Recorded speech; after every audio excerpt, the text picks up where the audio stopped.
نہ کوئی غم کرو نہ خوف، خوشیاں مناؤ جنت کی جس کا تم سے وعدہ کیا گیا تھا۔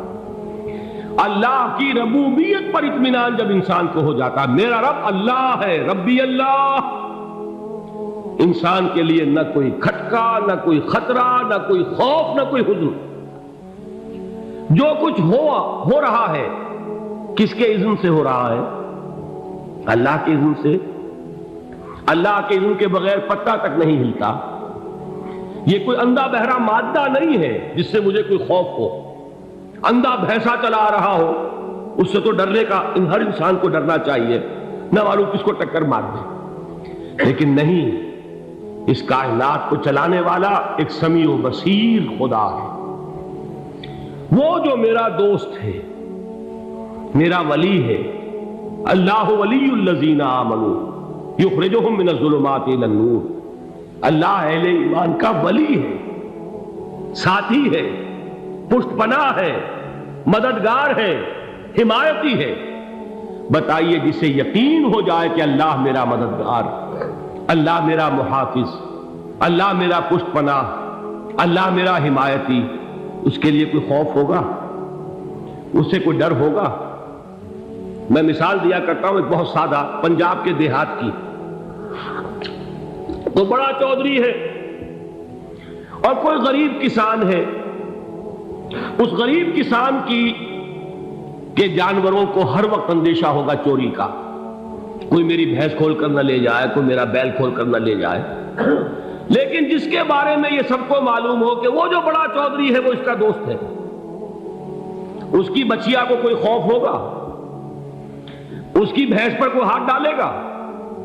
اسے کوئی اندیشہ ہوگا؟ نہیں۔ کیوں؟ کہ وہ بڑا چودھری، بڑا اس کا یہاں کا سردار، جاگیردار، سب کو معلوم ہے وہ میرا دوست ہے، کوئی میرے خلاف اقدام نہیں کر سکتا۔ اس دنیا میں یہ چھوٹی سی بات اگر آپ کے دلی اطمینان اور سکون کا باعث بن سکتی ہے تو ذرا تصور کیجئے۔ میں لفظ تصور استعمال کروں گا صرف اس لیے کہ اس کا ہم جس کو کہتے ہیں ادراک اور شعور کر نہیں سکتے، اگر کے ساتھ کر سکتے۔ اگر یقین ہو کہ اللہ میرا مددگار اور یقین ہو کہ اللہ ہر آن میرے ساتھ ہے، پھر کوئی خوف؟ کس کا خوف؟ کوئی شے اللہ سے بالا تر ہے؟ کوئی قوت اس سے زیادہ طاقتور ہے؟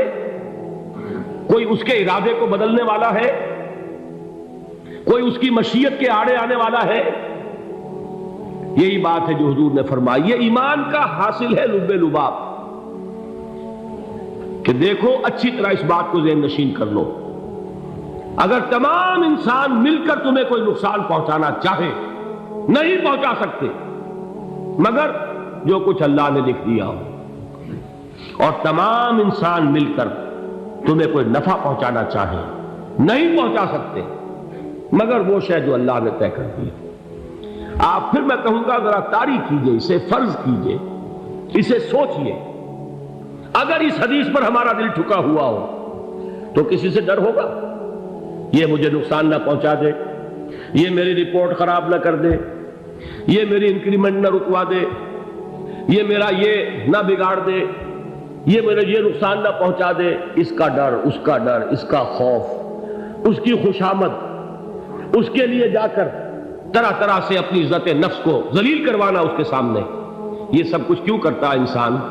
جب سمجھتا ہے کہ اس کے ہاتھ میں میرا کوئی نفع ہے، اس کے ہاتھ میں میرے لیے کوئی ضرر ہے، یہ مجھے کوئی غضب پہنچا سکتا ہے، یہ مجھے کوئی نقصان پہنچا سکتا ہے، یہ میرا کوئی کام بنا سکتا ہے، یہ میری کوئی ضرورت پوری کر سکتا ہے، اسی کا نام شرک ہے۔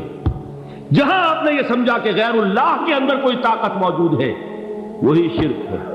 بتوں سے تجھ کو امیدیں، خدا سے نو امیدی، مجھے بتا تو صحیح اور کافری کیا ہے؟ شرک تو یہ ہے۔ جس پر بھی تمہیں یہ خیال ہے، کلمہ ہے یہ کلمہ سوم، لا حول ولا قوت الا باللہ، ذرا اس پر دل کو کبھی اگر آپ تصور کریں، پھر فرض کریں، دل ٹھک جائے اس پر، کوئی طاقت نہیں۔ یہی بات تھی جو شیخ عبد القادر جیلانی رحمۃ اللہ علیہ نے اپنی وصیت میں اپنے بچے سے کہی۔ 11ویں دینے والے ہیں، لیکن حضرت شیخ عبد القادر جیلانی کی وصیت اور تعلیمات کو کتنے لوگ ہیں تم جانتے ہو؟ یہ جن مقامات تک پہنچے ہیں وہ کس چیز کی بدولت پہنچے؟ انہوں نے جو پیغام دیا وہ کیا تھا؟ اے میرے بچے، جس طریقے سے قرآن مجید میں حضرت لقمان کی نصیحتیں جو ہے نقل کر دی گئی ہیں، میں یہ عرض کروں گا بالفرض اگر قرآن حضرت عبد القادر جیلانی کے بعد نازل ہوا ہوتا تو شیخ عبد القادر کی یہ نصیحتیں بھی قرآن میں درج ہوتی۔ اتنی اونچی نصیحتیں ہیں۔ اے میرے بچے، اس حقیقت کو ذہن نشین کر لے، لا فاعل فی الحقیقت ولا مؤثر الا اللہ۔ اس کائنات میں نہ کوئی فاعل حقیقی ہے نہ مؤثر حقیقی ہے سوائے اللہ۔ کسی شے میں کوئی تاثیر نہیں اگر اللہ نہ چاہے۔ آگ جلا نہیں سکتی اگر اللہ نہ چاہے، پانی ڈبو نہیں سکتا اگر اللہ نہ چاہے، زہر ہلاک نہیں کر سکتا اگر اللہ نہ چاہے، کوئی چیز فائدہ نہیں پہنچا سکتی اگر اللہ نہ چاہے۔ تو در در پہ کیوں سر جھکاتے ہو؟ در در پر کیوں جبیں سائی کرتے ہو؟ سب کے سامنے کیوں ہاتھ پھیلاتے ہو؟ ایک اللہ سے مانگو، ایک اللہ کے سامنے زمین پر اپنی جبین رکھو۔ لا فاعل فی الحقیقت ولا مؤثر الا اللہ۔ نظر آتا ہے ہمیں کہ پانی پیاس بجھا دیتا ہے، پیاس بجھانے کی صلاحیت پانی میں نہیں ہے، اللہ کے اذن سے۔ کھانا بھوک مٹا دیتا ہے، بھوک مٹانے کی صلاحیت کھانے میں نہیں ہے، اذن رب میں ہے۔ دیکھیے یہی یقین تھا حضرت موسیٰ علیہ السلام کا واقعہ یاد کیجئے۔ سامنے سمندر آ گیا ہے، قوم دیکھتی ہے پیچھے کہ گرد و غبار کا طوفان ہے۔ معلوم ہوا کہ فرعون اپنے لشکر سمیت آ گیا۔ لشکر جب چلتا تھا تیز رفتاری کے ساتھ تو گرد و غبار کا جو طوفان اٹھتا تھا اس کا تصور کیجیے، اور لمحہ بلمحہ وہ قریب آ رہا ہے۔ پوری قوم نے کیا کہا؟ اے موسیٰ انا لمدرکون، اے موسیٰ ہم کو پکڑے گئے۔ قرآن مجید نے تو یہاں وہ باتیں نہیں لکھی ہیں، لیکن تورات میں یہ درج ہے کہ بنی اسرائیل جھگڑنے لگے، دست و گریبان ہو گئے موسیٰ کے ساتھ۔ موسیٰ نے یہاں مروایا لا کر، اس سے تو ہم ہی بہتر تھے، وہاں کھانے کو ملتا تھا، زندگی تو تھی، بیگار ہم کر رہے تھے، موت تو نہیں تھی۔ اب جو کچھ ہوگا اس کا تصور کرو، جس طریقے سے ہمارے ٹکڑے اڑائے جائیں گے۔ تو لڑ رہے ہیں حضرت موسیٰ علیہ السلام سے۔ یہ تورات کی تفصیل ہے، قرآن میں صرف اتنا آیا ہے، پریشان ہو کر انہوں نے کہا انا لمدرکون، موسیٰ ہم کو پکڑے گئے۔ اس وقت موسیٰ کا جواب کیا ہے؟ کلا ان معی ربی سیہدین، نہیں، میرے ساتھ میرا رب ہے، وہ راستہ دے گا۔ بتائیے کہاں راستہ نظر آ رہا ہے؟ یہ ہے ایمان بالغیب۔ راستہ نظر نہ آئے تب اللہ پر یقین ایمان ہے۔ جیب میں پیسے ہوں اور تب دل کو اطمینان ہے تو ایمان کس پر ہوا؟ پیسے پر، اللہ پر نہیں۔ جب وسائل و ذرائع نہ ہو اور پھر یقین ہو کہ اللہ مسبب الاسباب ہے، وہ اسباب کا پابند نہیں ہے، وہ اسباب کا محتاج نہیں ہے، اسباب اس کے محتاج ہے۔ اگر یہ یقین ہے تو اللہ پر ایمان ہے، یہ نہیں ہے تو تمہارا ایمان اسباب پر ہے، وسائل پر ہے، ذرائع پر ہے، مادیات پر ہے، اللہ پر نہیں۔ اس وقت کہاں راستہ تھا؟ کوئی راستہ تھا؟ سمندر ہے اور ادھر سے لشکر آ گیا ہے۔ کلا ان معی ربی سیہدین۔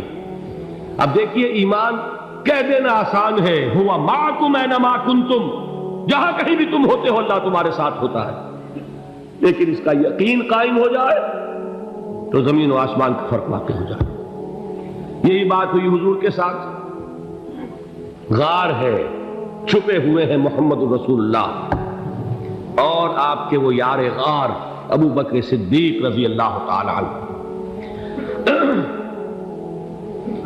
اقبال نے حضرت ابو بکر کی شان میں چند اشعار کہیں صرف، لیکن واقعہ یہ ہے کہ بھاری بھاری نظموں پر اور قصیدوں پر بھاری ہے، طویل ترین نظمیں اور قصیدے ہوں ان پر بھاری ہے۔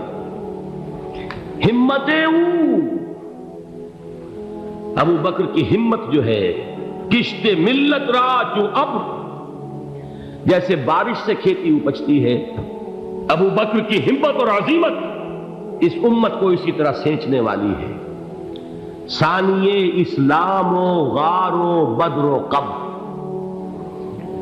وہ دوسرے تھے اسلام میں، دوسرے پہلے کون تھے؟ انا اول المومنین، حضور فرماتے سب سے پہلا ایمان لانے والا میں، دوسرے ابو بکر۔ ویسے ہمارے ہاں یہ چلتا ہے اختلاف، حضرت علی پہلے ہیں کہ حضرت ابو بکر پہلے ہیں، لیکن اس میں بڑی خوبصورت تطبیق قائم کی ہے علماء نے، اور بہت صحیح ہے۔ چار کے بارے میں فیصلہ ہی مت کرو کہ کون پہلے، ان کی ایک عجیب تقسیم کر دی ہے۔ آزاد مردوں میں، بالغ مردوں میں سب سے پہلے ابو بکر، بچوں میں سب سے پہلے علی، خواتین میں سب سے پہلے خدیجہ، اور غلاموں میں سب سے پہلے زید بن حارثہ۔ بڑی پیاری تقسیم ہے، یہ چاروں ہی پہلے ہیں، ہر ایک کے لیے اولیت ہے۔ اور واقعہ یہ ہے کہ اگر زمانی اعتبار سے تعین ہوگا تو پہلے خدیجۃ الکبریٰ آئیں گی رضی اللہ تعالی عنہ، کسی اور سے بات کرنے کی نوبت بعد میں آ سکتی ہے، پہلے تو اہلیہ محترمہ سے بات ہوئی، آتے ہی پہلی وحی ہوئی ہے، ابھی تبلیغ کا حکم نہیں تھا۔ کس کو بتایا واقعہ؟ ابھی اپنی نبوت کی تبلیغ کا تو حکم ہی نہیں آیا، واقعہ کس کا ہے؟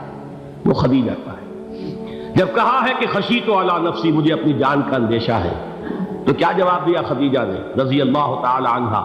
وہ صدیقۃ الکبریٰ ہے، صدیقات جو ہے خواتین ان میں چوٹی پر خدیجۃ الکبریٰ ہے رضی اللہ تعالی عنہا، اور صدیق جو مرد ہیں ان میں صدیق اکبر ہے ابو بکر صدیق رضی اللہ تعالی عنہ، لیکن صدیقات میں چوٹی پر۔ جب حضور نے فرمایا خشیت علی نفسی، کیا فرمایا، کیا عرض کیا، کیسے تسلی دی؟ نہیں نہیں، اللہ آپ کو ضائع نہیں کرے گا، آپ غریبوں کے ہمدرد ہیں، آپ مساکین کے تکالیف رفع کرنے والے ہیں، آپ بیواؤں کی سرپرستی کرتے ہیں، آپ مسافروں کی خدمت کرتے ہیں، اللہ آپ کو ضائع نہیں کرے گا۔ یہ یقین ہے اس خاتون کے اندر۔ خیر وہ ایک علیحدہ بات ہو جائے گی۔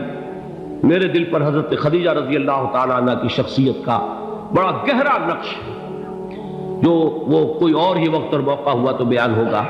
بہرحال اقبال نے ایک مصرے میں جو چار اولیتیں جمع کر دی ہیں، ہمتیں او کشت امت را چو ابر، ثانی اسلام و غار و بدر و قبر۔ اسلام میں حضور کے بعد پہلے کون؟ ابو بکر۔ غار میں حضور کے ساتھ کون؟ ابو بکر۔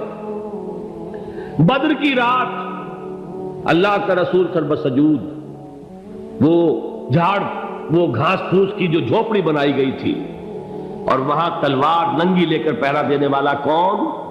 ابو بکر۔ اور اس حجرہ عائشہ میں محمد کے بعد سب سے پہلے دفن ہونے والا کون؟ ابو بکر رضی اللہ تعالی عنہ وصلی اللہ علیہ وسلم۔ وہ جو معاملہ میں سنا رہا تھا غار ثور کا، حضرت ابو بکر بھی حضور کے خیال سے لرز گئے ہیں۔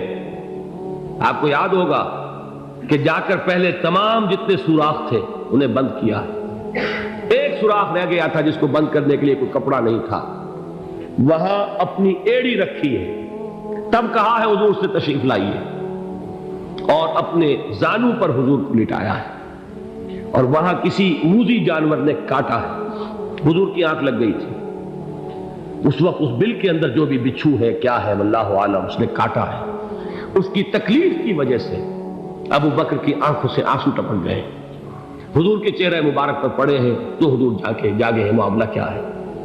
ایڑی نہیں ہٹائی وہاں سے، مبادا وہ جانور وہاں سے نکل کر محمد الرسول اللہ کو کوئی گزن پہنچا دے، ابو بکر کی ایڑی ہے، جس طرح چاہے کھا لے، ختم کر دے، جان نکل جائے تب کوئی آنچ آئے، محمد پر تو آئے، لیکن جیتے جی نہیں۔ وہ ہے ابو بکر۔ حضور کے خیال سے اس وقت حضور نے پھر اپنا لعاب دہن لگایا ہے، اور اس سے پھر آپ کی تکلیف ختم ہوئی۔ جیسے خیبر میں حضرت علی کی آنکھ دکھ رہی تھی، اس کو جو شفا حاصل ہوئی ہے وہ بھی حضور کے لعاب دہن سے ہوئی۔ تو بہرحال اس وقت انہوں نے کہا ہے کہ اے نبی یا رسول اللہ، اگر اس وقت ان میں سے کسی نے غیر ارادی طور پر بھی اپنے قدموں کی طرف جھانک لیا تو پکڑے جائیں گے، کیا جواب تھا اللہ کے رسول کا؟ لا تحزن ان اللہ معنا، اللہ ہمارے ساتھ ہے، کیوں گھبراتے ہو ابو بکر؟ یہ ہے ایمان باللہ، میرا مالک اللہ، میرا رازق اللہ، میرا محافظ اللہ، میرا مددگار اللہ، میرا پشت پناہ اللہ، میرا دوست اللہ۔